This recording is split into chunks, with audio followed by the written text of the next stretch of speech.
Welcome to your Joyful Riches podcast, where you gain precious tips and tools for creating your beautiful, awesome, thriving life for you and your loved ones, even when things are going on in life.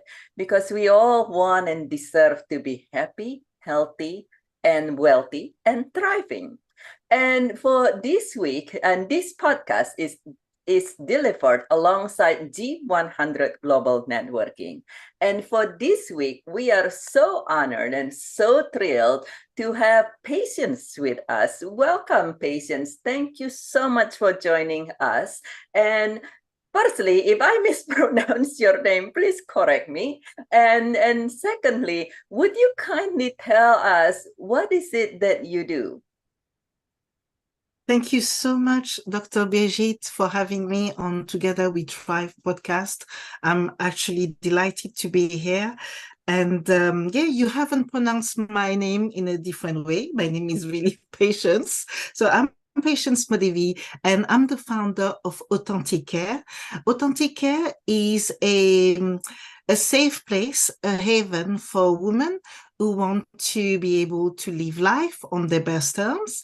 And I'm also the founder of Authentic Mindset, which is a platform where I support young people with the challenges that they go through, just getting them with a bit more support than they get at school or at home.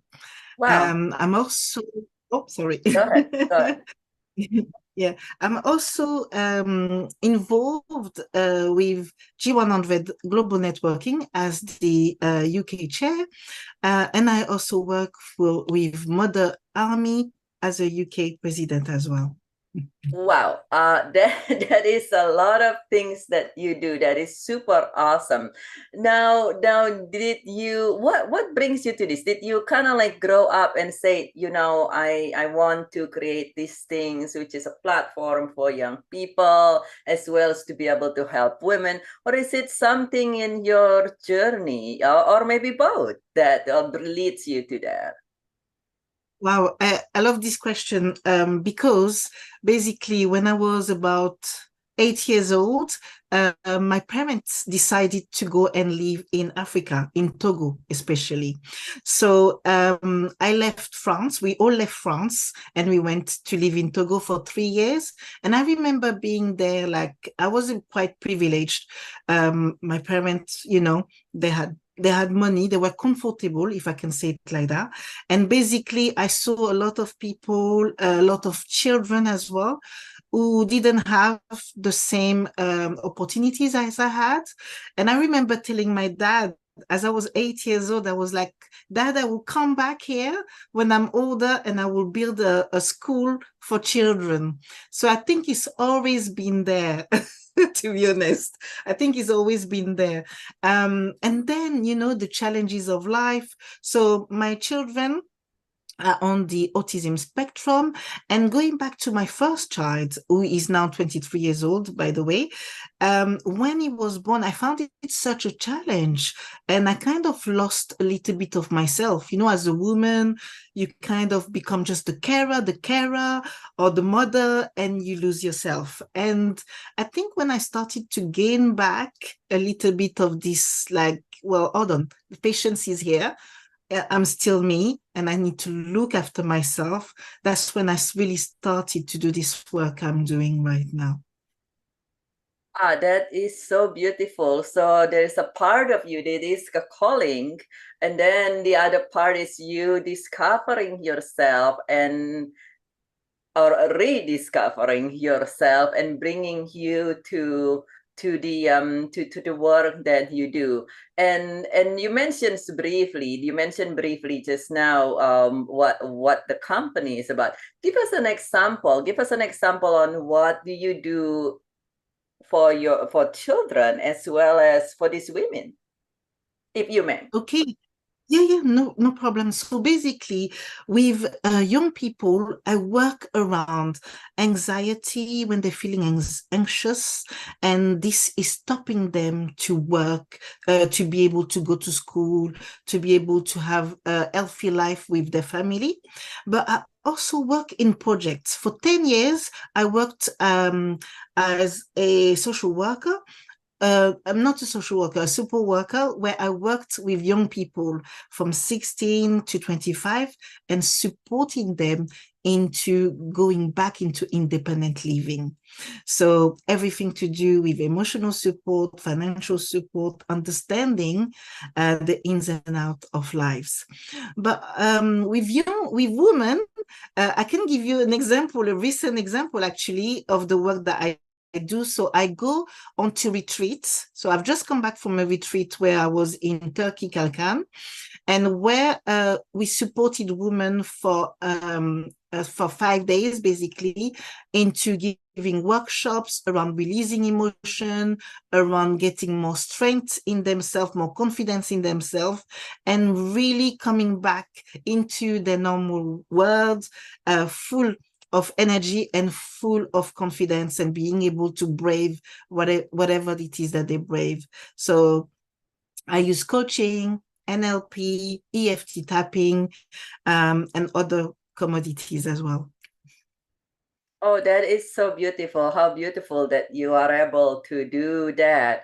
And I love how you are working, you said with the young people that you are allowing them to be able to yes, to help with anxiety, but also to be able to become sounds like a contributing member of societies, being able to learn and having a financial independence and all these things become and it will help with I imagine when you can do something like that as a young person, it help with their confidence and their self-worth too. So Yes, that's completely. wonderful. Go ahead. Yes, and that's the thing. That's so basically, academically, we are not taught certain things, and it's when we come into life that we then get to learn those things. And I think if we can go and support young people as they are young and they'll start to learn those things, it's easier for them later on. Yeah, it's certain things you learn in school, and by all means school is great, and certain things you need to learn in life, and sometimes it's helpful to learn those tools early on in life that's not taught in school, right? It's for sure. That's definitely like I don't know about in UK, but in here they teach you math in school. They don't teach you anything about saving money in the bank or anything like that. It's like, Yes. Yeah. okay, isn't that should be like part of the curriculum? How to balance your checkbook? How about making math practical and balancing checkbook, right? Listen, you got to stay within this range, otherwise you'll be in trouble. So I think that would be amazing if there were more of this, happening. And plus, it would change the social, like the economic life of so many people. yeah, exactly. It's like, listen, if you borrow more than you ever make, that's probably not a good idea. So, but there is a place of everything. That is so beautiful. And tell us more about the other part of and sounds like a volunteer work or a philanthropic work where the UK representative for Army Mom, as well as I Yeah, might get it wrong, as well as the G100. Tell us more about that. yeah. So this work What has been calls you to amazing. do those? What calls you to do those? Yeah, so to be honest with you, at the beginning, working with different people, I got referred into G100. And I got referred into G100 as an for me, an opportunity for me to just share what it is that I do.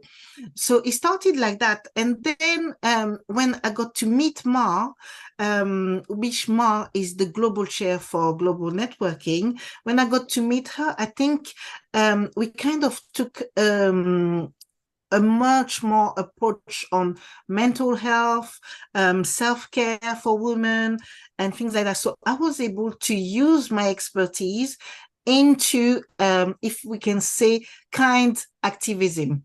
This is what we'll say in terms of that. And with Mothers Army, because it's such a work that is close to my heart, young people, mothers, women, is the same thing that we're doing. And over there, we are bringing people that are from different talks of life, and that have different expertise to come and build, I think, build a bit more of this strengthening community that we need for women and young people as well. That is wonderful. That is wonderful. And you are the UK chairpersons for the G100 Global Networking.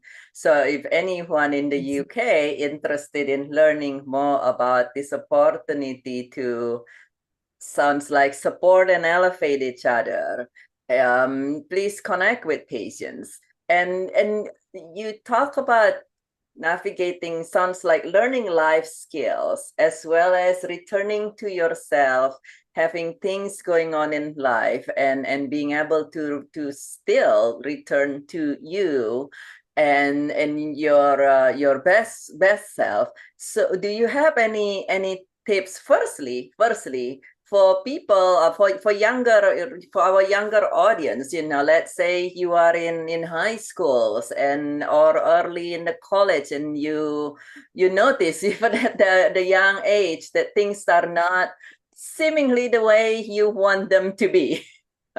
We hear more and more about people in their early 20s, and as a grief specialist, I sometimes have young people come, oh, this is surely not what I think about life. I'm like, oi, honey, you're only 20 years old. So do you have any tips and tools for our younger generations, the one that's in high school, the one that early college or something, on how to live their best life, how to navigate challenges? I think the first thing, to be honest with you, is to be able to understand who they are. So the first thing I will expect any young person to do is to have a little bit of an assessment on the values and things that are important to them. Once they know that, believe me, they'll be able to steer from anything. Because what happens is when you know your values and you know your principles and you see something that is not right, you will definitely not be going that way. But when you don't know, what you do is that you are following others. So you are not coming from yourself, you're not coming from other people around you. And those people might not have the right, if I can say, actions or the right path for you. So the first thing is that. And then the second thing, I think, is also to live life day by day. Yes, it's good to have goals. Yes, it's good to see further, but also to understand that everything comes little by little. Believe me, you have time. That's awesome. Now, what about, you mentioned about like you rediscovering yourself, and there are many of us moms in particular where they say, yeah, I know I'm just kind of like becoming a caretaker and all this thing, but I feel guilty. I feel guilty taking care of me. I feel guilty if I do this. We only have that much income. We don't grow tree in the backyard. So how dare I take even a penny for myself when I'm not even sure if I have enough for my kids' college? What advice would you have for mom or for parents? Oh wow. I think I would like to ask a questions to these moms or to these parents. To be honest with you, it can work in both way, male or female parents. What is it that you're going to regret later on? What are you going to regret not doing or not being?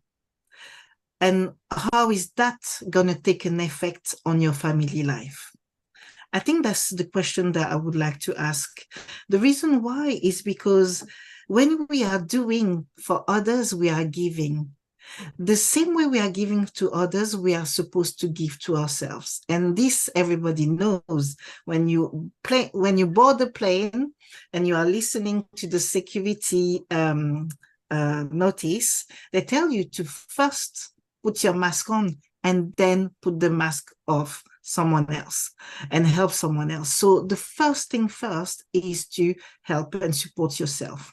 In terms of not having enough money, I think adventures in life can be as penniless as they can be as expensive. I think that we have to take this gratefulness that of what we have around us, what is in our environment. The first thing I'm thinking of is nature.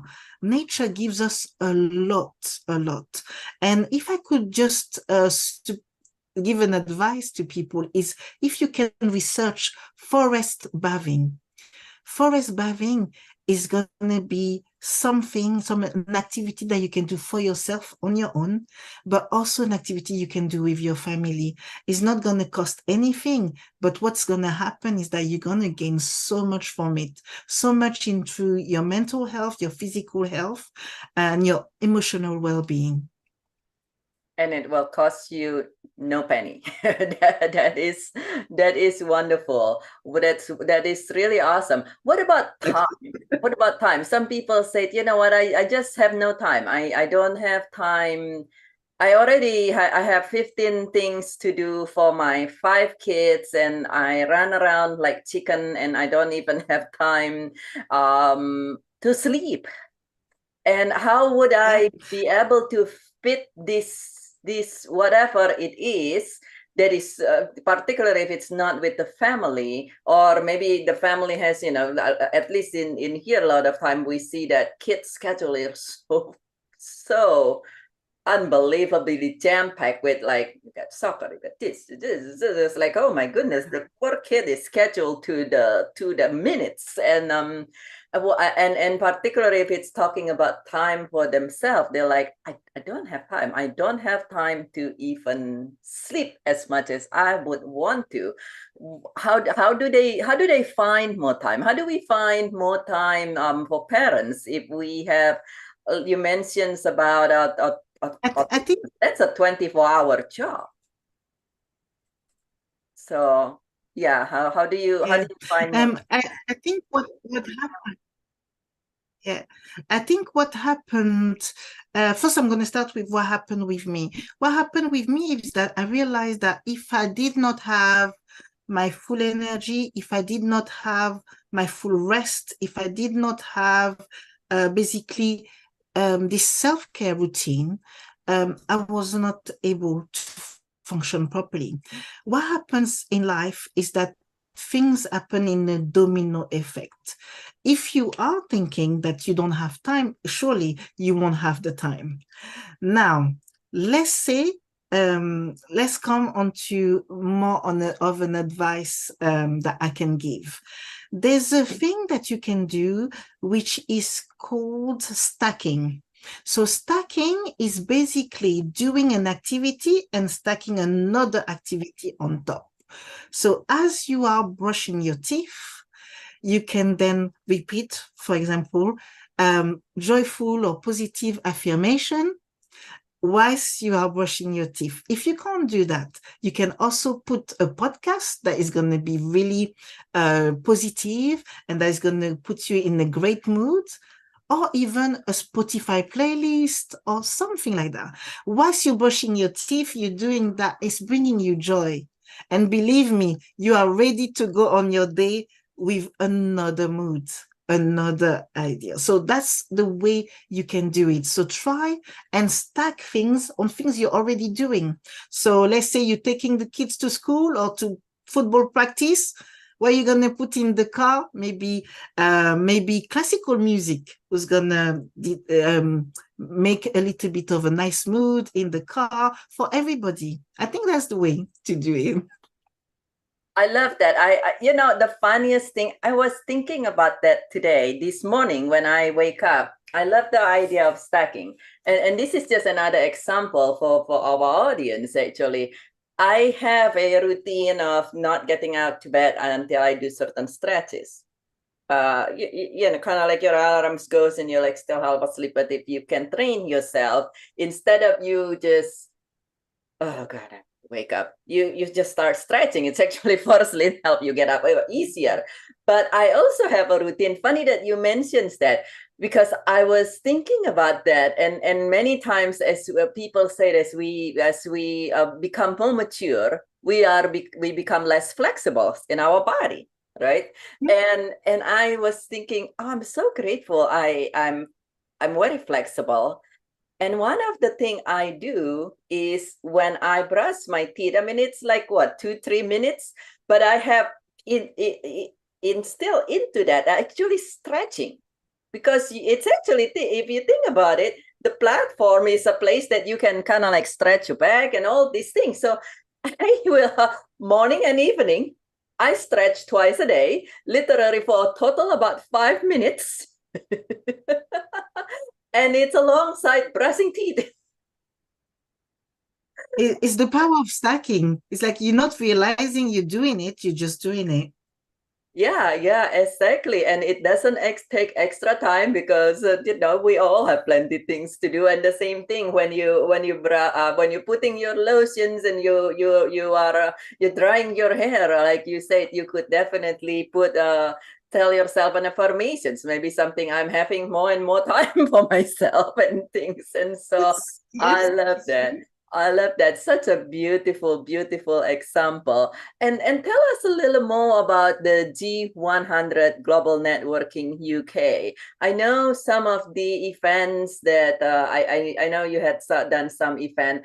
For somebody who is not familiar with the G100 Global Networking, and perhaps what you do with the UK wing, would you tell our audience a little bit more about it? Well, in our wing, in G100 Global Networking UK, you have myself, and then you have our brilliant Maggie Englander, who's like the England chair, and then after we've got city chairs, other city chairs and members. What's been happening is that we've come into the decision that we were going to focus on a few of the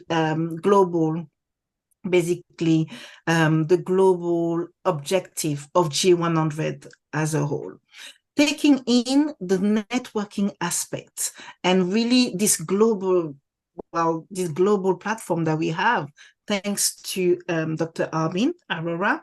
So basically, what we've done is creating like events online that we can go to, but also thanks to Ma and the network that she's created, we've been able to have the first meeting in face-to-face, which was in the parliament in Madrid last year, and in November, basically, in a few weeks' time, I'm going to be going to Madrid again to have a talk, do a talk in front of a university in terms of mental health, women, and science, and coming to the intersection of those three elements.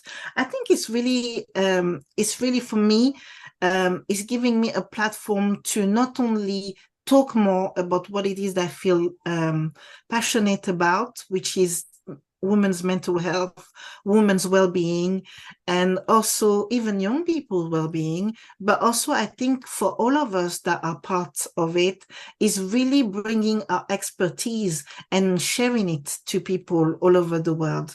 So I think if anyone is thinking of joining, it will be only of benefit for them and for other people. That is so beautiful. Yes, it is something where we really work together as a community globally, and so if anyone is curious about this, what is it? What are all the different activity? And you are from the UK, please connect with patients. If you're not from the UK, you're welcome to connect with patients as well. You're from the US, you may connect with me, and so that is so beautiful. Now, how do people connect with you? How do people find you? Oh, well, you can find me on LinkedIn. I'm quite everywhere, if I can say it like that. You can find me on LinkedIn. Obviously, you can find me with the global networking a platform as well. With G100, you can find me on Facebook, and you can find me on Instagram as well. And to be honest with you, I'm quite somebody that you can reach really easily. So I will welcome anyone that, gets in touch. That is beautiful. And as we close our conversations, do you have a final word of wisdom, the final word of wisdom? And I'm going to ask you twofold in this. Firstly, for the young people out there, for the one who are kind of just entering this life in a way, that the word, so to say, not being babies, but we're just entering adulthood. Do you have any word of wisdom for them? And then if it's any difference, then any word for wisdom for the women and the adult and the caretakers and everyone else is out there. Yeah, I think my word of wisdom for young people is get to know yourself and follow your path. Don't get sidetracked by anything that is happening around you, but if anything, tune into yourself to find back your center if you feel overwhelmed. So that will be my word of wisdom for young people. For women and for carers, I would say, don't forget to dream. Don't forget the dreams that you had maybe 10 years ago, 20 years ago. Don't forget what your purpose or what you feel really passionate about, because this is actually what's going to help you to go on and live a better life. I love that. I love to remember who you are and to remember to go back to who you are. I love that. That is to know who you are and then to remember to go back to who you are. That is so beautiful. Thank you so much, Patience. Thank you for joining us today. It's such an honor and a delight to have you join us here today. And for our audience, thank you for joining us. Please share one or two gold nuggets in the comment below so we can continue learning and elevating each other. And please share this message with everyone you know as well, since we all deserve to thrive. We know most of us know some young people or parents in our lives. So please share this in your circle as well. And I thank you very, very much for joining us. This is Dr. BirgitteTan, United States Country Chair of Global Networking G100, and your grief specialist and founder of the International Childhood Cancer Charity. And I love you very much. I see that you have an awesome